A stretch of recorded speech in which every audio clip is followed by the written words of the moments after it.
Have you ever felt that your life needed a pause? That your heart is searching for answers, but doesn't know where to start? Path of Faith, Discoveries on the Path of the Soul, is not just a book. It's a journey, a real story of overcoming challenges, faith, and transformation that will inspire you to take the next step in your life. Discover how challenges can turn into lessons and how every moment can be an opportunity to reconnect with what truly matters. This book is for those who seek more than stories. It's for those searching for purpose, inspiration, and themselves. Available exclusively on Amazon. Link in the video description. Start your journey of transformation today. Path of Faith, Discoveries on the Path of the Soul. What are you waiting for?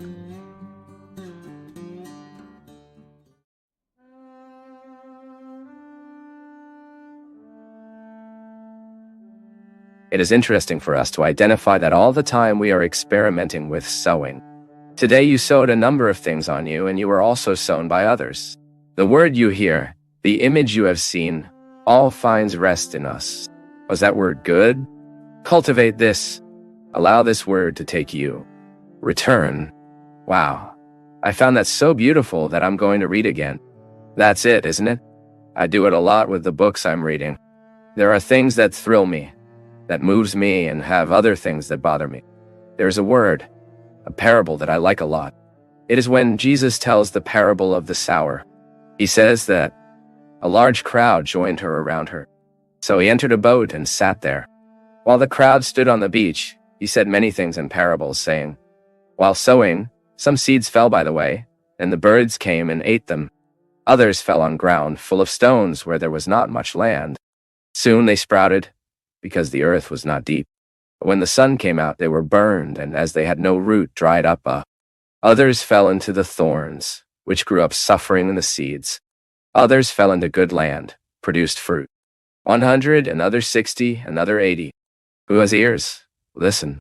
The words, the ideas. They have the power to enter our hearts, and, if cultivated, they cause fruit in us. But sometimes we don't even care. It is sometimes when I don't take care of what bothered me. A word fell into me. Wow, how it bothered me. But soon after, I did not make a point of cultivating. It is as if I allowed that word to stay among the thorns, or in a shallow earth.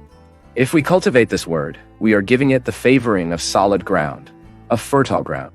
I am not allowing this word to have an effect on me. The word that makes us good needs to be cultivated. It's just like listening to a song. There are people who hear 300 times the same song. Why? Because that song did well. Now God tells us precious things, and we listen anyway. God speaks to us through events. There are things that seem at first to be just bad. 4. Calm. Wait for the event to fall into your heart. Allow this event to have the power to be pedagogical in you. Allow this event to enter the deepest of your being and generate a new attitude. It is very bad when we realize that the life we sure are living is not favoring our realization. It is very bad when you realize that you are not cultivating what can really make a person. Sometimes we stay there, spend 2-3 months cultivating hatred, cultivating resentment, when we should actually be preparing the terrain for forgiveness to happen. Sometimes we were wasting a precious time of our lives with gossip, with realities that will not add absolutely anything, when we should be looking for something that is favorable to us. So many times God shouts us through preaching. Our obligation is to write what God shouted to us at that moment of preaching.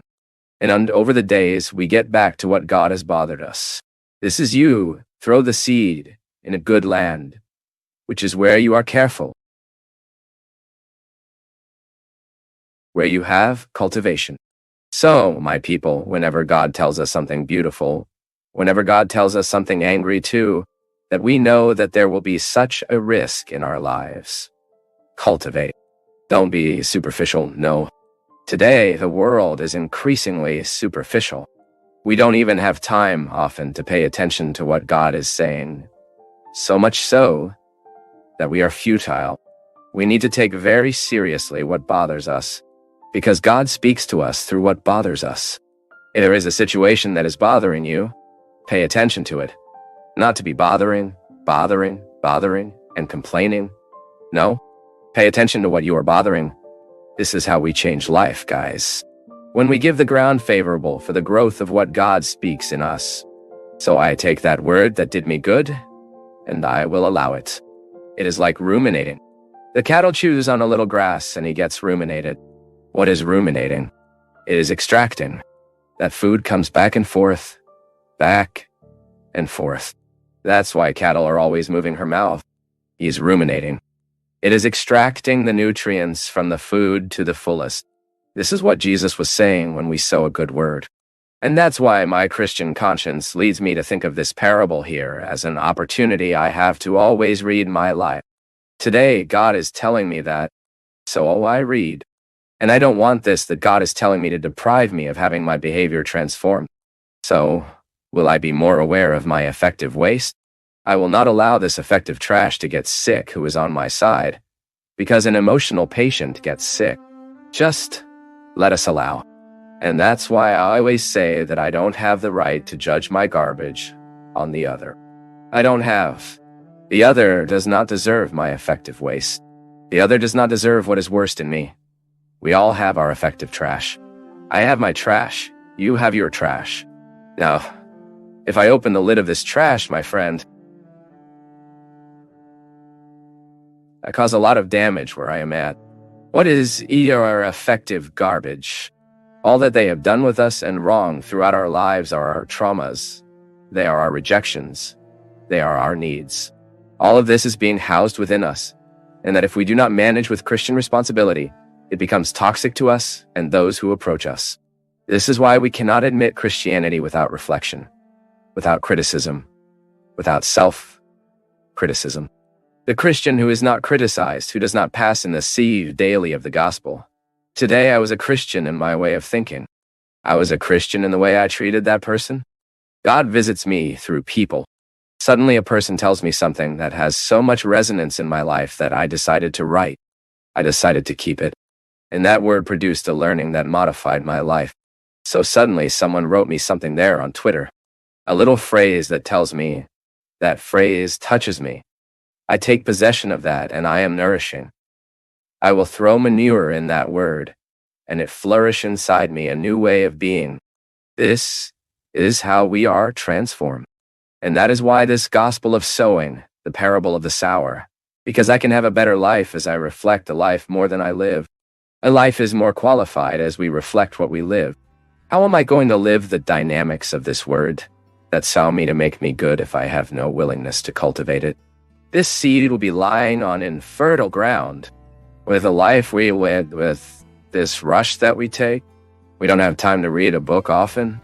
Don't we open the space for a reading that we know that will build us? How are we looking for what really? How are we taking care of what can really sow our life of good things? How are we articulating the realities that can favor our space? We were talking about this yesterday with some friends who are also experiencing a process of spiritual search.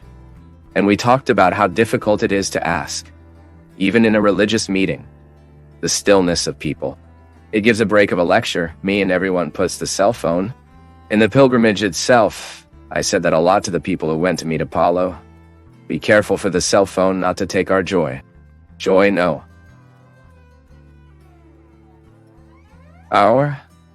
Sorry. Be careful for the cell phone not to prevent us from really seeing the holy places.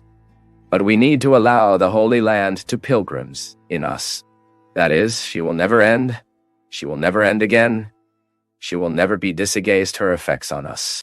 It's the opportunity I have to pull this little cord, you know? Of all that in my life needs to be sown, because it's impressive. My people, as our way of living, has not allowed us to take the realities that can really build us. So I hear some advice. A person who loves me arrives. Tells me a word. I do not even give time that word in my heart. I'm already opening my Facebook to see who sent me a message, or I'm opening my WhatsApp to see who just said. Then I am inside the holy sepulchre. I only have 30 seconds to be inside. I'm going to waste a picture. I cannot do it. I have 30 seconds to be where tradition says that Christ has risen. This does not deserve photographic record. This deserves spiritual record. We need to start changing the concept of important to us. We talk too much. We wrote too much. And we rumina less. We are very quick to write. We are very quick to say. We are so slow to hear. We need to change a lot within us. We need to have the courage to close doors that are superficializing us, which are making us futile, which are making us boring, unpleasant. For ourselves, let's make this commitment to God. Let's learn something. Let's take a course this year. Let's commit to overcoming our mediocrity a little. Shall we dare break all the structures that are enslaving us, who are keeping us in the sameness? Dare to investigate within you, what are the realities that need to be cultivated in the same way as the sower cultivates, placing in fertile ground. The seed that needs to be born. Look at you. Find out what in you today needs to be realized, so you can have the satisfaction of knowing that you are on the right track. Life may be difficult, my people, but if we have the feeling that it is on the right track, which is being difficult, what is being painful today is interpreted in another way.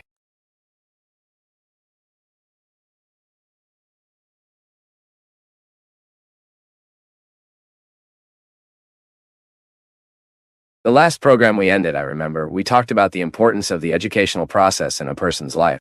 So much so that it is important to learn well.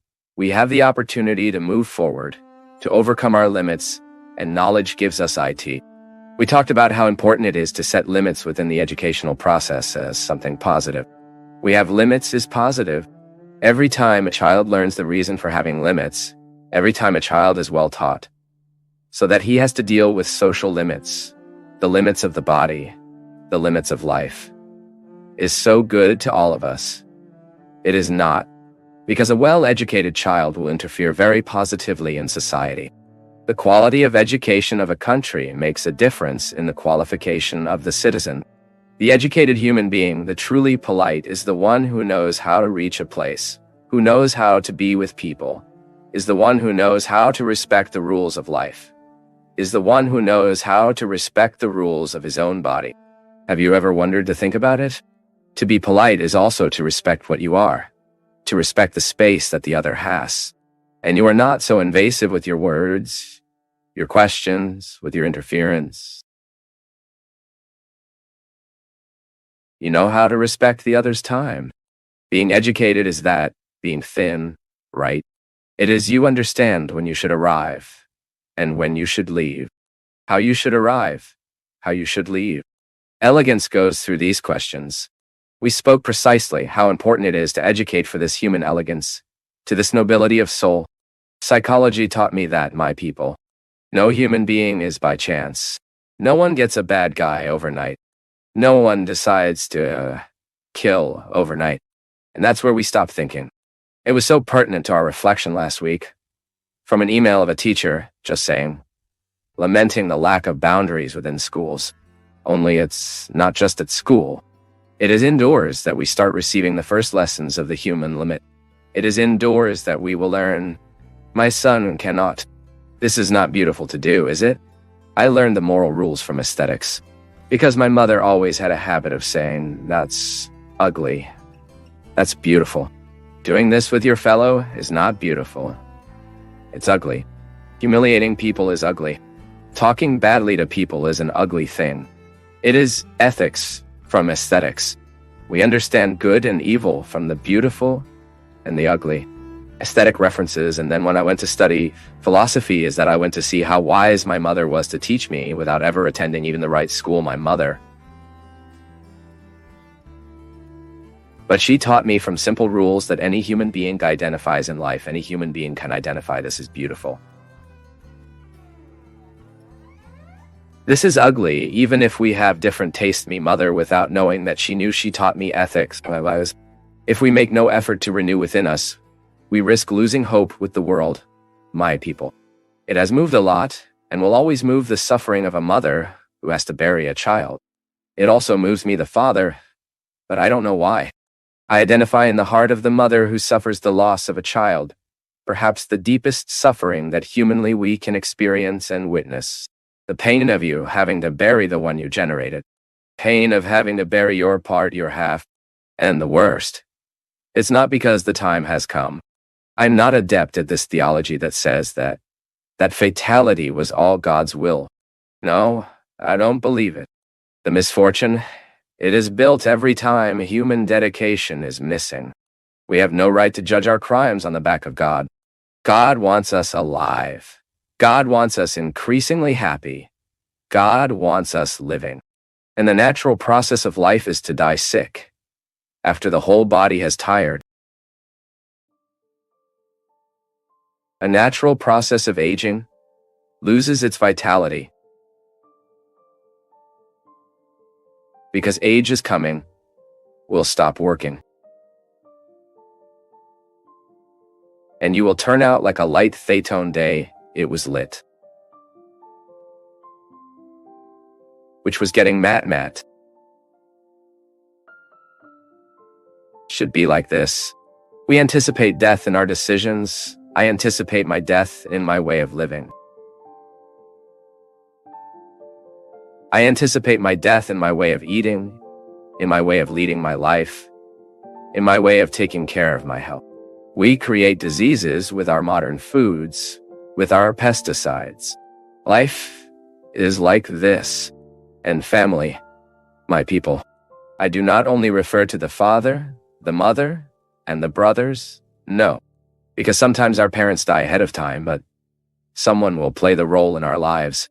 When I speak family, I'm talking about the nearby human group that has the possibility of having an influence on us, which has the possibility of teaching us ethics, which has the possibility to teach us the limit, which has the possibility to teach us the kindness, the values, which has the possibility to put within us a code of conduct that is worth following.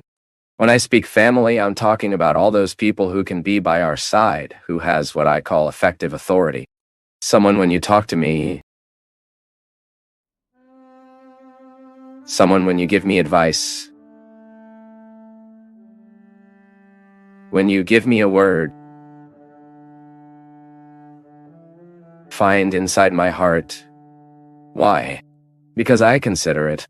It is that person who looks in our eyes at the moment of our weakness, our fragility, recognizes this weakness, and indicates us ways to overcome it. We need to open our eyes. We need to open our table so we can reflect. How are we educating our children? Am I not just dating a future killer inside my house? Is the essentials not missing the essentials in my children's lives? Am I not neglecting my founding role in my children's lives? Because before you are an excellent businessman, before being a businesswoman, you are a mother. You are a father. And this is the first venture that has no right to fail in your life. When we put a child in the world, we are making a commitment to making her big, to make her people, so that it is no longer one to be a promoter of violence that has hurt so much the heart of our society, which has done so badly to us. My people, it is no moral lesson that I am now talking about. Even because I am immersed in the same context of miseries as you. I am in the same situation as everyone.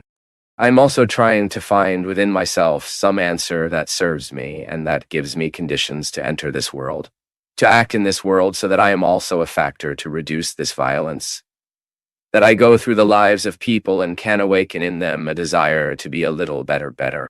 People who are directly linked to our responsibility, those I need to educate. Those who are directly linked to my responsibility. And then the crime is being managed because of it. Because we do not know. Because it has intimacy. And worst of all, my people, is that we are all unprotected. We have no way to close our lives and say, we are free of these lonely, these unfortunates. And that's why I say that we need to reduce these lonely and these unfortunates, educating, increasingly creating a system. The government needs to think about it in the instances that concern it. But you and I need to create these instances within our homes so that those who go through our ability to educate be a little better, or that they do not thicken the line of those who violate, those who lie, those who steal, those who kidnap, and life gets like this. We are gestating these people. They are staying among us. They kidnap our joy. They will kill the people we love. And we cannot be indifferent to it. And I believe something can be done, that somehow this violence is being created near us. We need to open our eyes to find out if we are not contributing to the process of making these people so violent, so unbalanced, so capable of spreading wickedness.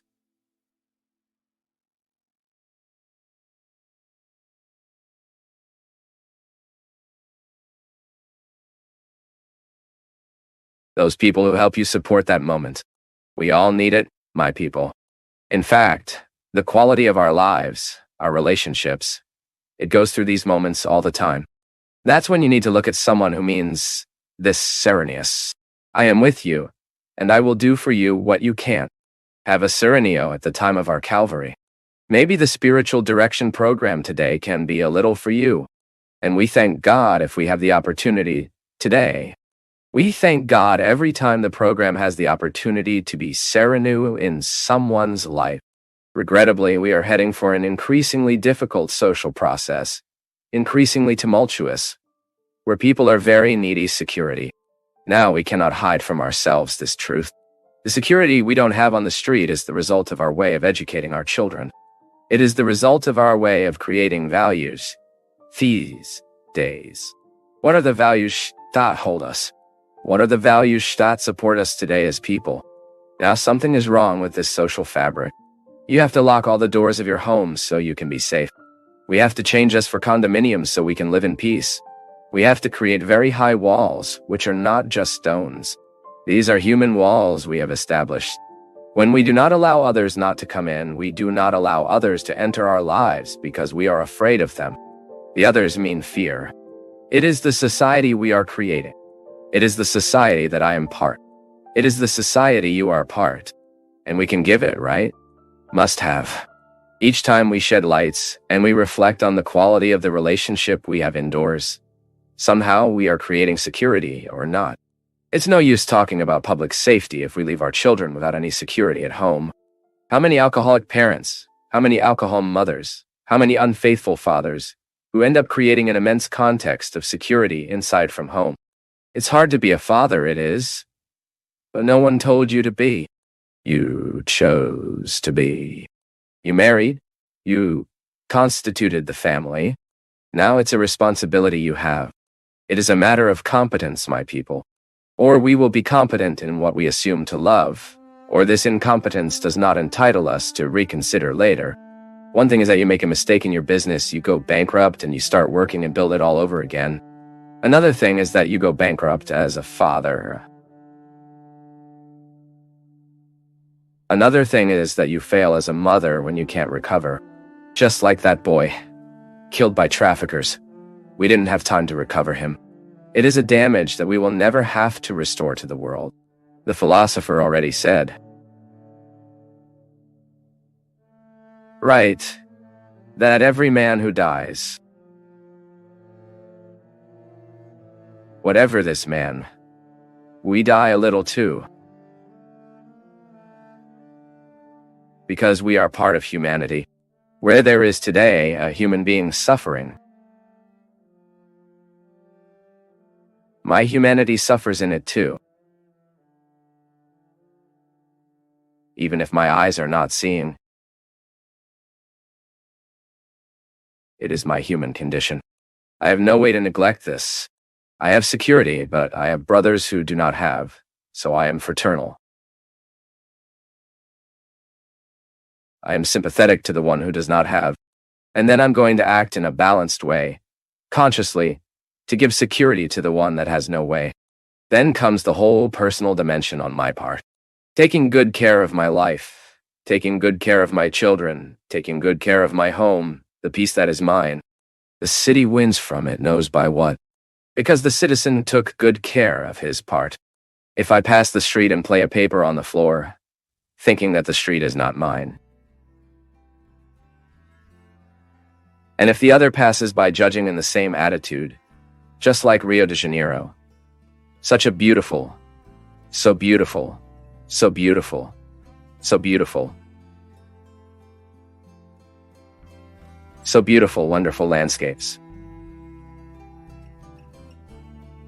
Then you suddenly pass.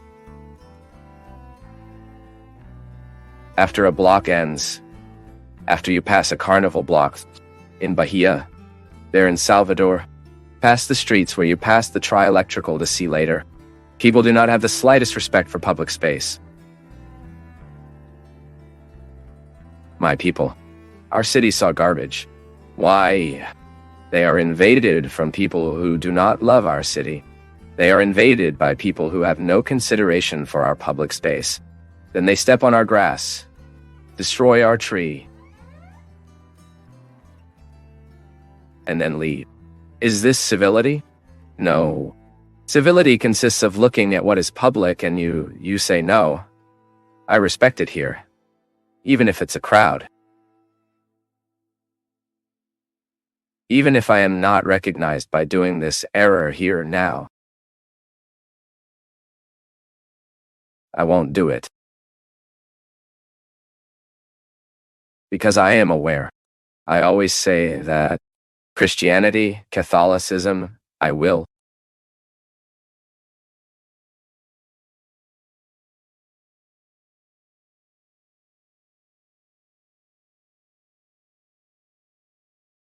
As we wrap up another insightful session at Path of Faith, we encourage you to be part of our community by commenting, liking, sharing, and subscribing. Together, let's spread the light of faith far and wide.